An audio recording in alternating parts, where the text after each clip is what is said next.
Cool. With that, I'd like to welcome the Prime Minister to open the debate. Hear, hear.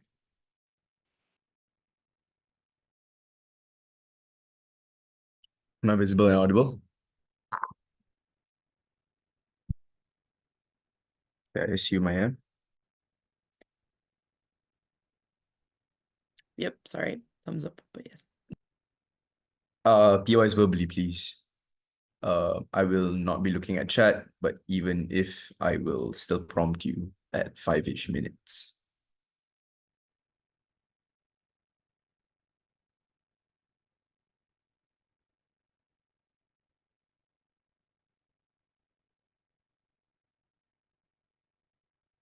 Iran's web of support for militant groups isn't just about weapons and warfare. It is a high-stakes gamble of power that Iran is playing in order to gain influence within the region, where the costs are measured both in bullets and broken alliances. Firstly, what kind of support does Iran currently provide? One, in terms of financial and military support, where Iran supplies advanced weapons, rockets, drones, and military training through alliances like the Quds Force, which helps these groups engage in regional conflicts against adversaries like Israel and Saudi, which also ties into like the funding that is given into these groups in order to get these weapons on their own. Secondly, logistical and intelligence support. Iran facilitates the transport of these weapons, but at the same time shares critical intelligence with these groups, helping them to like plan their operations, to evade military strikes, to plan offensives much better as well. Thirdly is political and ideological support. This is where Iran oftentimes uses its influence to legitimize these groups on a global stage, oftentimes advocating for them in international forums, like engaging in like apologia for like offensives that are conducted by them. But at the same time, there's also a religious incentive here, which is to promote Shia ideology and support these groups through media campaigns, therefore enhancing the recruitment of these groups, etc. What are then the incentives of Iran? One, I think it's to reduce the international isolation. Iran's support for these militant groups has significantly contributed to things like international isolation, particularly with Western powers and regional neighbors like Saudi Arabia. Given that recent diplomatic overtures between Iran and Saudi has also shown potential for de-escalation in the region, seizing support for these groups would further enhance your diplomatic standing. Secondly is the reduction of security threats, where as a result of like engaging in proxy conflict, you are putting yourself at the risk of military retaliation from these regional adversaries themselves, but also through proxy by way of the United States. Thirdly is long-term political survival.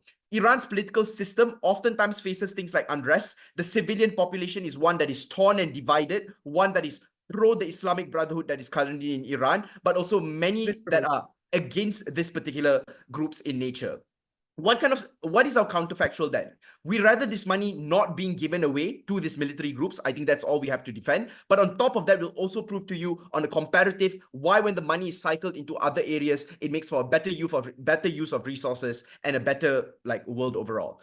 Firstly, why is this a losing battle? One, in terms of the economy, three areas here. One is the resource drain, given that like Iran literally provides like close to $1 billion to Hezbollah alone in a country that like Iran that already faces like insane forms of inflation. This is a significant sum that could be used to stabilize the economy instead, or to fund like social programs that people on the ground are protesting for. Secondly is the ability, like the fact that you are losing out on trade opportunities as a result of engaging in a hostile way in these conflicts. Countries and multinational corporations are hesitant to engage with Iran because it is a destabilizing actor within the region. Therefore, if you seize this support, I think your perception of you as a country and the potential for you to receive this international trade is one that is much higher as well. This is when we look at Iran's nuclear deal, how when as a result of them temporarily lifting the sanctions, you opened up your economy to over $100 billion in potential foreign investment. And this is just as a result of one sanction being lifted. What about all the other sanctions that are currently put onto you as a result of being this destabilizing player? Imagine all the economic benefits that you could benefit from on a comparative. But the second part here is not just the economy, but also in terms of security, where number one, there is a certain retaliation risk by like actors like Israel.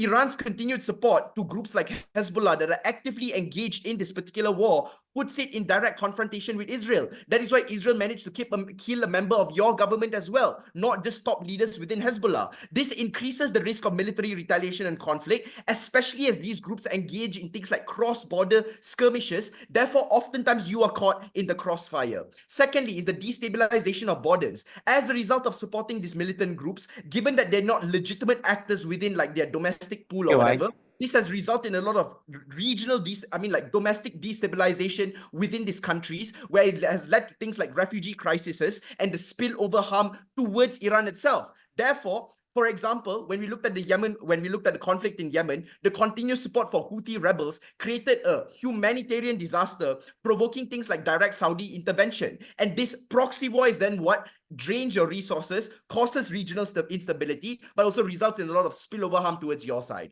But thirdly, is in terms of internal security threats. When you divert your resources toward external militant groups, this weakens your ability to maintain your security in a country where security is already shit. That is why there's a lot of internal uprisings. That is why there's a lot of civil unrest in 2019. That's why there was protests, because there was things like rising fuel prices and economic hardship that more common folk are more concerned with, but you are more concerned with funding a war that you have absolutely no benefit to gain. The impact here is, number one, is the certainty of retaliation. Why is this bad? Number one, these players have like much bigger military capacity than you, right? You shot like 400 drones at Israel. None of them landed in Tel Aviv. None of them landed in the places where you aimed it, because of the fact that Israel has the Iron Dome. Secondly, you cripple your own security system because Israel targets things like your infrastructure, which reduces your ability to protect yourself in the long term. But thirdly, people move away and they don't want to engage with you in any way. Your ability to benefit from the Persian Gulf or the Gulf of Oman, given that you're already competing with other actors like Qatar and UAE, means that you're unable to benefit from these things. I'll take closing.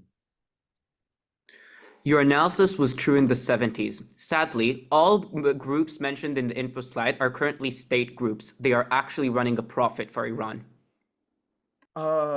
Okay, you can claim that they are running a profit. I don't know what kind of profit Hamas is running in Gaza. I don't know what kind of profit Hezbollah is running when they're literally getting bombed to shreds by Israel. You need to prove that in your speech. Don't just claim it in a POI. Second argument then on how we better preserve global perception and legitimacy. The moment when we turn away from these militant groups, you are able to turn a new leaf on the perception. Why? Because Iran has historically been known as a destabilizing player. This will be seen as a monumental move by the government, therefore signaling towards international players that you're, number one, ready to reintegrate into international community. Therefore, you're no longer being viewed as a rogue state. Therefore, when things like the nuclear deal demonstrated that Iran has the capacity to be cooperative, if people were doubtful at that point, now they're more certain of your your intentions. But secondly, is the fact that we get multilateral ties, where like you are now much better able to benefit from multilateral organizations like the United Nations or other international forums. This gives you the leverage that's necessary to engage with these other actors. The comparative is simple. While countries like Saudi Arabia and the UAE and other players within the region are gaining influence through economic power and diplomacy,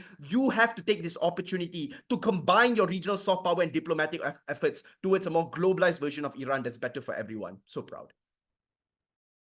I thank the speaker for that fine speech, and I welcome the leader of opposition. Hear, hear. I'd like to thank the speaker for that fine speech, and I welcome the Deputy Prime Minister. Hear, hear.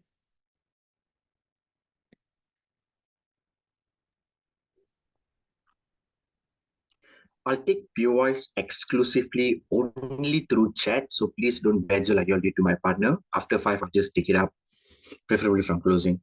Starting in 3, 2, 1. 4 questions in this speech. The first question, why Iran is no longer bound by the previous deals or agreements made together with Hezbollah, Hamas, and whatnot. 2 layers under this. The first, leaders of Hezbollah and Hamas have been already executed. This means any previous deal or agreement that they had together with Iran is no longer bound to be held. This is likely to change because of the new emergence of global warfare, the high amounts of sanction, which has shifted the way Hezbollah and Hamas are likely going to behave.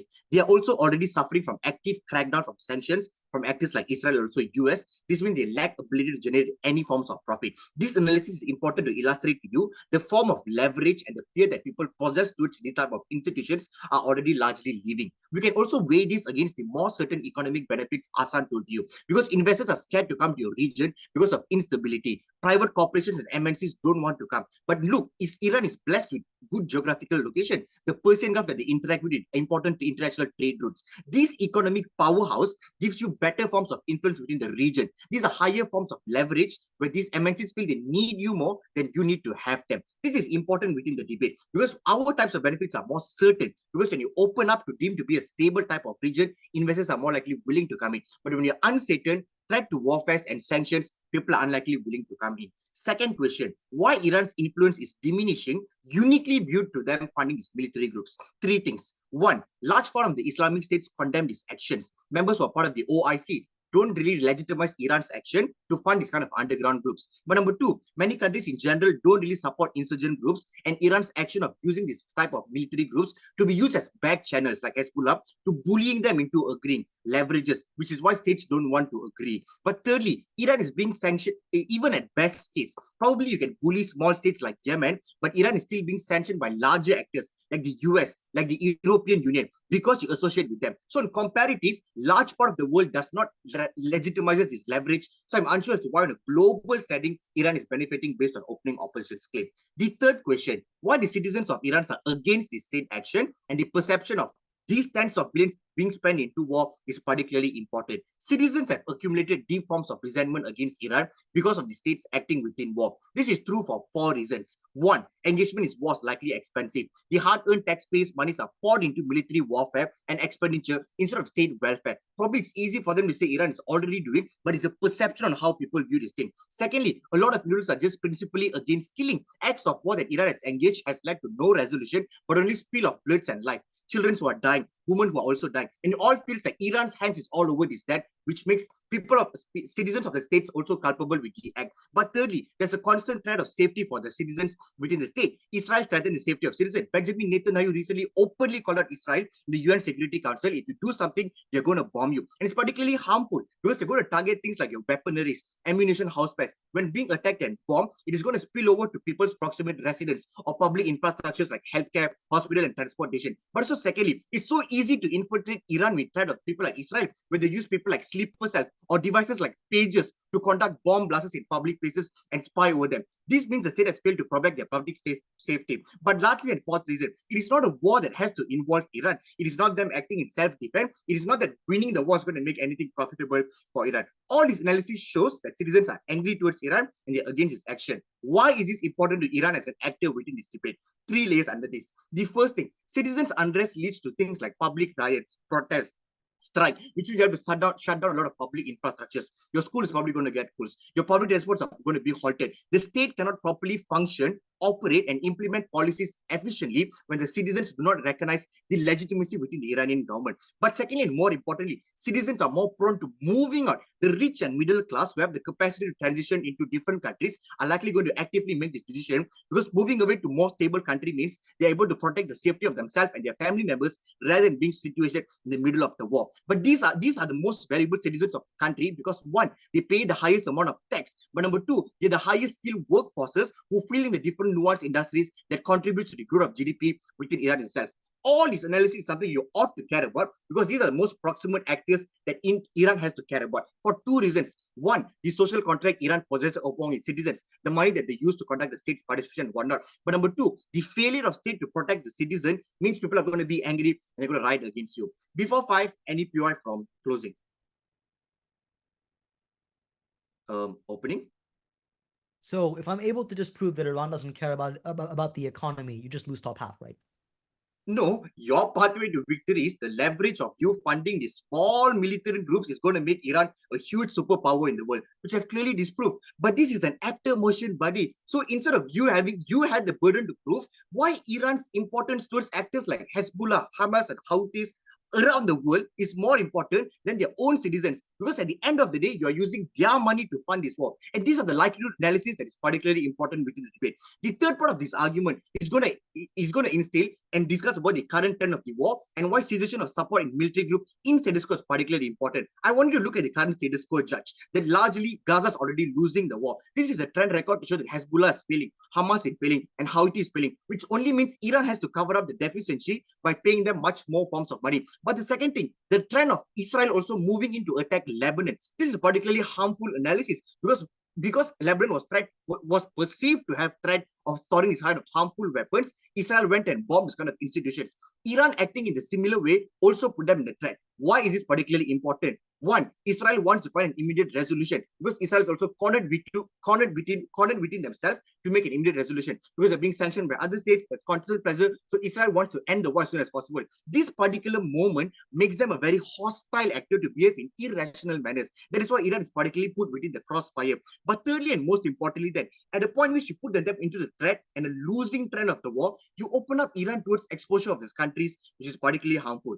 Three key pieces of weighing on how you should adjudicate this debate. The first, does Hezbollah, Hamas, and Houthis leverage is significant to Iran? Two layers of two ways in we can weigh this. One, we are uncertain as to whether the existing agreements in the past is likely going to continue. But the emergence and existence of new FDI, which posits Iran as a much more stable, are more certain benefits. But thirdly, when you have control over important trading points within the Persian Gulf, it also brings into you more profit in terms of GDP, the shipping agreement, the tax embargoes that you profit off largely makes them much more country. These leverages are much more important, which makes countries dependent upon you on an economic basis rather than this uncertain mechanism of Hezbollah. But thirdly, then, the preservation of state priority is the highest you ought to care about within this debate. Because insofar as you closely associate yourself with Hezbollah, there's always a reason for any actor to attack you. And it's also harmful because your other allies are going to lose support and trust within you when you're no longer unreliable. So proud to propose.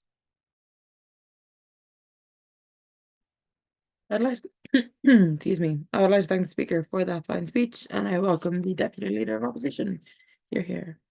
Before I begin, am I clearly audible and visible? Yep. A few things. I'll take POIs in the chat exclusively, though I will verbally call for one around 5, preferably from closing, but I'll try to take 2 if I can. 2, to those of you who are comfortable doing so, can you turn your cameras on? I find it makes the debate a lot more fun and engaging. Thank you, CG and CO. Third, I wish you all the best of luck. Congrats on making it this far. Beginning my speech momentarily. Ayatollah Khomeini once said, Israel is the little Satan and in the United States is the great Satan. As a representative of the great Satan, I'm so proud to oppose. I'm going to do a few things in this speech. First, I'll explain why the Iranian government has no incentive to care about the economy and thus why opening government is out of the debate. Then I'll explain why ceasing support for militant groups in the Middle East is likely to cause a massive amount of internal backlash and pressure from within Shia Muslims that are critical to the stability of the Iranian state. And I'm going to explain why this is going to result in Israel and Saudi Arabia trying to overthrow the Iranian regime, which if I'm able to prove obviously wins the debate by quite a massive margin. Before that, just one comment on opening government, which is their burden to prove was that the United States and Europe would consider lifting sanctions if it was the case that Iran stopped supporting these groups. So I imagine closing government is just going to fill in right there. But unfortunately, opening government did zero analysis on this. So you can't believe at the end of opening government that the US and Israel are going to lift these sanctions and that they're ever going to actualize any of their benefits, and opening government is thus obviously out. But to preempt CG, the Iranian government doesn't care about its economy. One, the Ayatollahs and the religious clerics are independently oil wealthy because Iran is an oil-rich nation, and they can sell oil to Russia and China for enough money to keep the government and the state rich and functioning. And then the obvious intuition for this is there have been US and EU sanctions on Iran for the past 5 years since Trump broke with the Joint Comprehensive Plan of Action, the Iran nuclear deal, and Iran's economy is actually growing, not slowing down. Two, they don't care about the progressive and reformist citizens because they're an authoritarian state with a noticeably harsh police system that suppresses dissent like the Masa Amini protests and can't be held to account by democracy. Critically, there are very few progressives in Iran because the national curriculum has indoctrinated people into an extremely religious conservative ideology and because people are afraid of being shot and killed by the state like the protesters were in the last 4 fucking protests. 3, Iran decided to continue to enrich uranium despite knowing the US would sanction them. They decided to fund Hamas despite knowing the US and and its allies would never consider lifting sanctions on them, even under the election of the more moderate and reformist President Pezeshkian, if CG wants to run that as framing. The upshot of this is that Iran has a revealed preference for prioritizing its religious obligations and funding Shia military groups across the Middle East and countering Saudi Arabian military influence, as opposed to caring about its economy, and thus you can assume that preference will continue into the future, and CG has a lot of work to do on rebuilding this burden. But secondarily, Iran has a structural incapacity to get sanctions lifted because the United States and the European Union will never, ever, ever lift sanctions for 3 decisive reasons. One, they know the real power in Iran isn't the new moderate President Pezeshkian, but rather is the Ayatollah, who has a long history of funding terrorist groups, 50 years of history of funding terrorist groups. Even if Iran cuts off contact with groups now, there's no reason for the US to trust Iran to believe that they won't fund these actors using their increased revenue and increased economic growth in the future, i.e. when Iran has already accepted economic growth and investment, when its economy has already grown, when the money multiplier effect has already taken place, there's no reason why Iran wouldn't use its increased revenue to fund groups like Hezbollah and Hamas going forward in the future. Third, neither Harris nor Trump are open to this. Not only was Trump the guy that tore apart the original nuclear deal in the first place, but both Trump and Harris are members of political parties, namely the Democratic and Republican Party, which are highly beholden to influential lobbying groups like AIPAC, which throw a ton of money at congressional leaders within the United States to make sure that the US doesn't do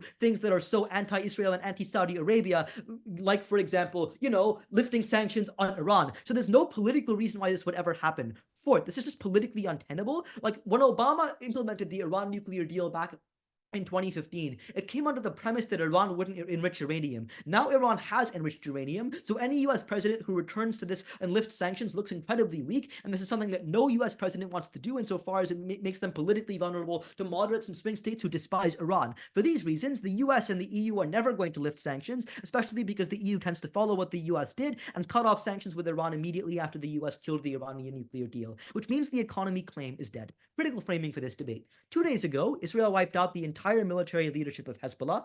Israel has been constantly bombing Hamas in the Gaza Strip and took out their leader Ismail Haniyeh. Iran is their principal financial backer, which opening government concedes. The Quds Force provides weapons, training, and coordination to Hezbollah. Israel is constantly wiping out Hezbollah and Hamas soldiers, so these groups constantly have to be retrained. The leaders constantly have to be re-educated. You need constant strategic advice from the Quds Force, which is one of the foremost military groups in the region, and that's why you need Iran to constantly fund you, or why you're likely to collapse if you don't. What happens if these groups collapse? Because critically, if Israel doesn't have Hamas to target, Israel and Saudi Arabia are likely to try to overthrow the Iranian regime for 3 structural reasons. One, there's a perception that Iran is weak. Just think about it. Iran has now cut off funding to the 3 military groups it has spent the last 30 fucking years funding. This is a massive concession that the Iranian state is weak, and it perceptually looks weak both to Israel and internally, which gives Israel and Saudi Arabia a massive incentive to believe that Iran actually is weak internally, and thus to try to invade Iran insofar as they are still afraid that the Iranian state might become strong again someday and return to funding the groups someday. Secondarily, religious conflicts. As OG concedes, Saudi Arabia has a deep loathing for Shia states. They conceptualize themselves as the Sunni saviors of the Middle East, and therefore they're likely to want to overthrow the Iranian regime if they have the opportunity to. But third, the US and Israel have literally shown that they have an experience in doing this. Israel is currently bombing Lebanon. The US has gone through no fewer than 20 regime changes in the past 100 years. There's no reason why they wouldn't seek to overthrow the Iranian state, to make it a democratic actor, and to make it an ally of the US and Israel once more. Before I go on, back half. Iran has nuclear weapons. Israel wouldn't try to overthrow the Iranian regime. Iran does not have nuclear weapons. This is not true. Iran began enriching uranium in 2015. It takes 15 years of enriching uranium to get access to a nuclear weapon, but also Iran having a nuclear weapon just is empirically untrue. CO will contest this from you. But lastly, the potential that they might have a nuclear weapon someday is an immediate reason to want to overthrow the Iranian regime, which further feeds into my analysis. Critically, the structural reason why Iran doesn't have a nuclear bomb is that if they did have a nuclear bomb, they would tell the entire world they have a nuclear bomb to deter Israel bombing them. They haven't told the world they have a nuclear bomb, as I'm sure the panel is aware of. Thus, they don't have a nuclear bomb via all likelihood. Thus, Israel will try to invade. Last last new substantive. Iran will get massive domestic backlash from an actor that is more important than opening governments. That's because the Iranian government is largely contingent on the buy-in of the Shia party base. That is the people who are part of the Guardian Council and the Assembly of Experts, the legislative branch of Iran. The wealthiest and richest people in Iran who got rich after Ayatollah Khomeini restricted investment opportunities to Shia Muslims and only Shia Muslims. I think at the point at which you break ties with the political groups that these people have been funding, and with the revolutionary rhetoric that Ayatollah Khomeini, the first Ayatollah, not the second, preached about supporting these states, supporting these governments being essential to the strength and solidarity of the people internationally, I think you get a massive amount of domestic backlash and instability, which causes disruption from investors who were already there. For those reasons, proud to win from OO. I'd like to thank the speaker for that fine speech, and I welcome the member of government. Hear, hear. I'd like to thank the speaker for that fine speech, and I welcome the member of opposition. Hear, hear.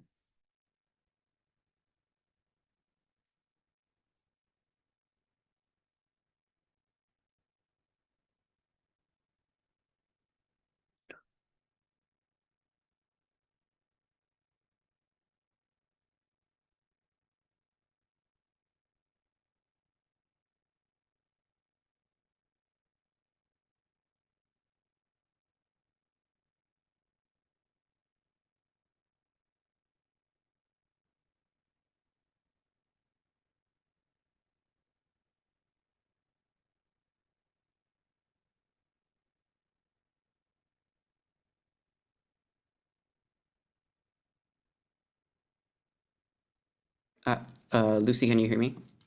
Yep, all good. Okay.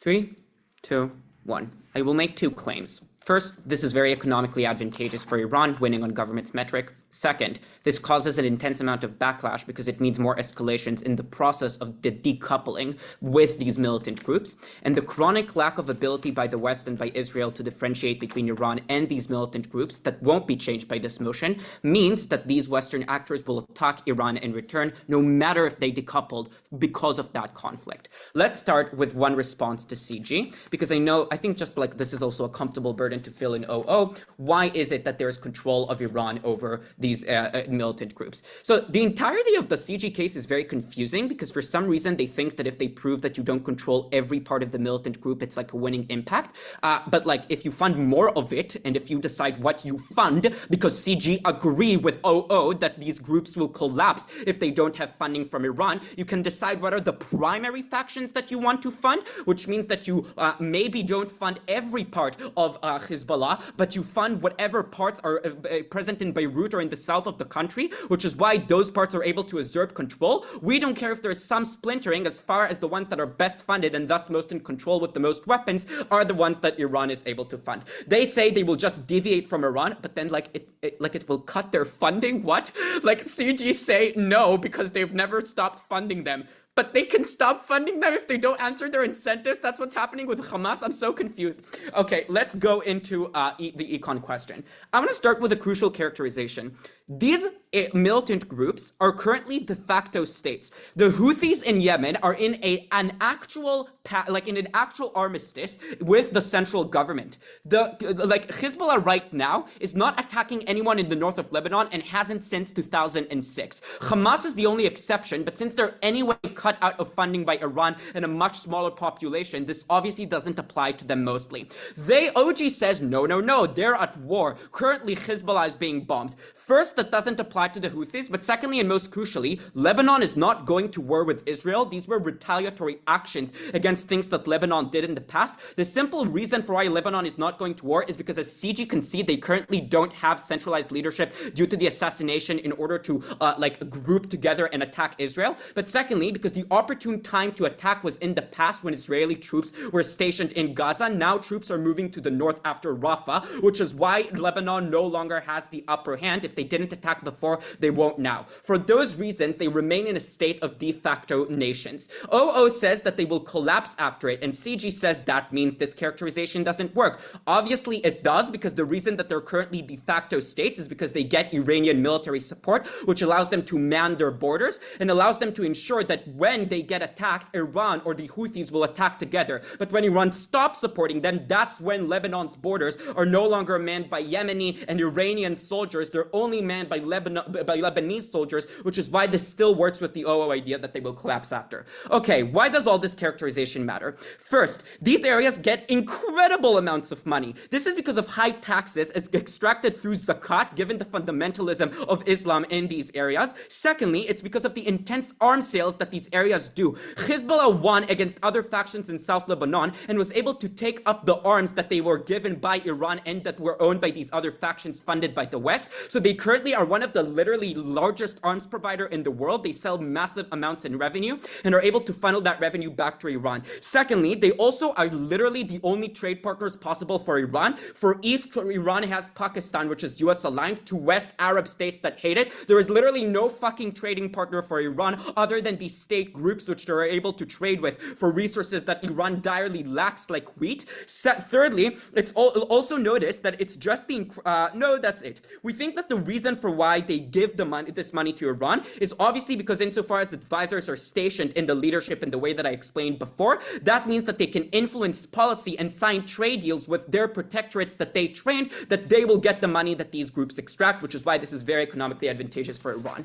Moving on to the backlash point here. Notice that obviously, like, these groups will collapse in a case in which they don't have the military to defend themselves, but this doesn't fucking happen instantaneously. Like, the soldiers won't just disappear out of thin air. The weapons don't just go to the United States the second Iran stops funding them. They're just in a state of being attacked more and more and more by Israel, because Israel can now afford to attack a much smaller faction as government themselves concede. This is incredibly dangerous, because greater willingness to attack by Israel and by United States battleships stationed in the Middle East, as well as some other proxies like Arab states that attack factions like the Houthis much more intensely, because they're less scared of starting a war with Iran, or because they're less scared of Hezbollah joining the war and attacking their soldiers, is very dangerous for Iran itself. Why is this true? The second that more Israeli soldiers enter Lebanon, this is when Hezbollah becomes more radicalized against the West and Israel specifically. It's when people living in Beirut don't have a life anymore that isn't ruined by Israeli soldiers invading their suburbs. It's when US bombards affect every part of my day. So I, as the Hezbollah leadership, care most right now about the ability to avenge through jihad the murders of our martyrs. This becomes my last solace and my last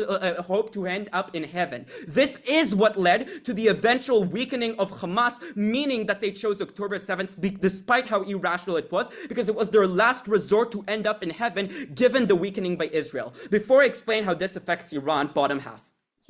Your claim that this is somehow going to lead to an invasion of Iran or Iranian-held territories at a time when global conflict in a set of other spheres has never been higher seems really implausible, which is why it also doesn't work. But you agree with it, so you can't say it's implausible. You literally said in your speech that Israel is going to bombard Lebanon more. Your OG said that they're going to bombard Lebanon more in a world in which Iran doesn't support them. But also, I explained why this is true. There are less troops that are stationed, so there are less casualties. There's less defense by other armies and nations, which is why war with Hezbollah means less war for Israel. All of this is true. Why is more aggression towards Hezbollah and more intense action that Hezbollah takes towards the United States because of this radicalization bad for Iran?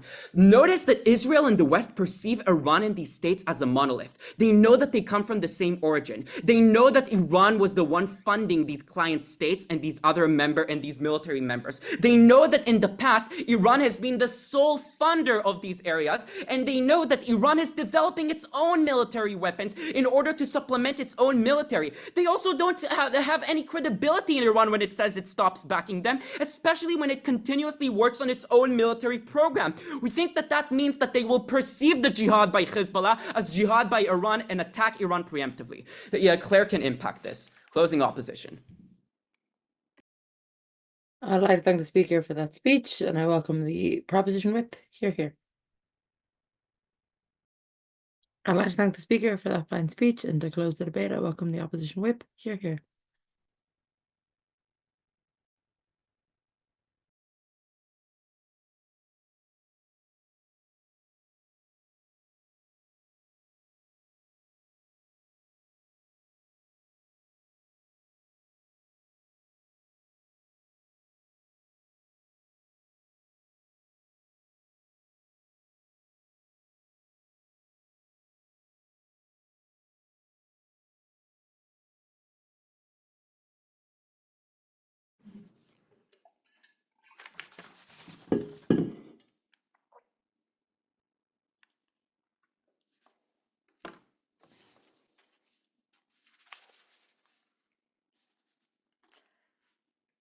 The case that Almaty brings you is pretty simple. Iran and these militant groups are just better together, both military and economically, when you give military support to these militant groups that they can't get elsewhere. It means that they can support your economy and security in return. What does Almaty tell you? I think firstly, on the issue of economics, Almaty explains to you that the dependency of these militant groups on Iran, which I'll get to in a moment in response to CG as well, gives Iran leverage to do things like extract economic benefits from these groups. They can do things like sign trade deals that just make them economically better off. I think this is really important for a few reasons. Firstly, this is the reason that Iran can be sanction proof like OO asserts. It's the reason that they can still have a strong economy even in a world where other countries globally are never going to agree to integrate them into global trade and sign trade deals with them. It means they're cut off globally on both sides of the house. They can only have a strong economy when they can form these ties with these militant groups and therefore be able to benefit economically. But I think secondly, on CG's economic case, they just say that these militant groups harm the overall economy of the region, and their mechanism for this is that the Houthis do things like block trade in the Red Sea. But if you are Iran, this is only harmful for you if you are not allied with these militant groups, because then when they block the Red Sea, they block all of your trade. If you have trade deals with them, if you have deals that say Iranian ships can pass even when we take control of the Red Sea, that is uniquely when you're actually able to do things like have a strong economy even with these militant groups existing. I think that if you cease to fund them, you are just more likely to be screwed over economically, because one, in the short term, these militant groups probably screw you over economically and don't allow you to do things like access the Red Sea. But two, even in the long run, if you buy that the militant groups go away, now you're still fucked because all of the other countries in the region don't want to trade with you because they still don't trust you, and you don't have the trade deals that you formerly had with these militant groups. You still have international sanctions. The only economic benefits come on our side of the house. The second thing that Almaty brings to you is this point on aggression, and I think this is really important because I just think that CG mishandles it in rebuttal. What does Almaty tell you? What he tells you is that when Iran announces publicly, as we'll agree that they do, that they are going to stop funding these groups, this causes a few things. Firstly, it makes adversaries like Israel and the West more likely to just do things like attack these militant groups because they think that is their window to do so. But secondly, it makes these militant groups actually more likely to do things like lash out because they think that their kind of existence is in threat now that Iran is no longer funding them, and it is their last chance to do things like get religious redemption and actually have this happen. What is the impact? The world is now going to feel more threatened by Iran because of this escalating conflict with the militant groups. And even if Iran is no longer the one funding the militant groups, the rest of the world is still attributes this to Iran. Why? Because Iran has historically been their biggest backers. They think that Iran is the reason that these groups exist in the first place. The weapons that these groups are using are still weapons that they got from Iran, with soldiers who are trained by Iran. Iran is still going to be facing the punishment for this because countries are going to use this as a reason to lash out. What does this do? I think firstly, it flips a lot of the arguments on conflict and international perception that we get from both teams on government bench, because this just escalates conflict and worsens the international perception. Iran is not going to magically overnight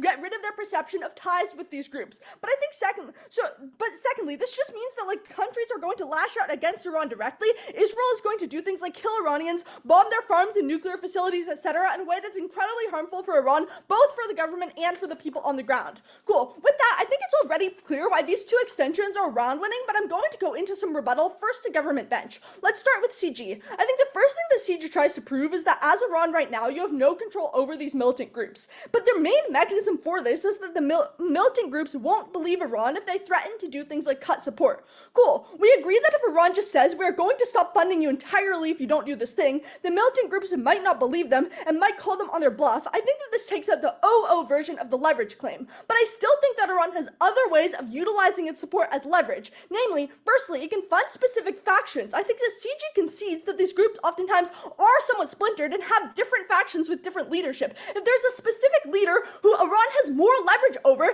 they can just give more money and weapons to that specific leader who has an incentive to do what Iran wants, because otherwise all of the money and weapons are going to go to other sects of the same militant group, and they don't want that because theirs is underfunded and can't do things like recruitment. Secondly, OG concedes that the majority of training and intelligence for these people in the first place comes from Iran, which means Iran can indoctrinate them from day one before they even go back to their home country with these new weapons. Iran can filter the intelligence that it's giving to make it seem more in line with a specific Iranian objective objective, etc. They have so many ways to have leverage for all of the medicalization that both government teams give. I think government whip tries to respond to this by just saying, oh, well, if Iran funds a certain thing, the rest of the militant group can just shift its money to something else. I think, one, this isn't that responsive at the point where their own analysis on decentralization takes us out. But I think, secondly, like, a lot of their analysis as to why existing money isn't enough, so they actually don't have existing money to do all of these things. They are, to a certain extent, reliant on things like Iranian weapons. Lastly, I think that Iran can even do things like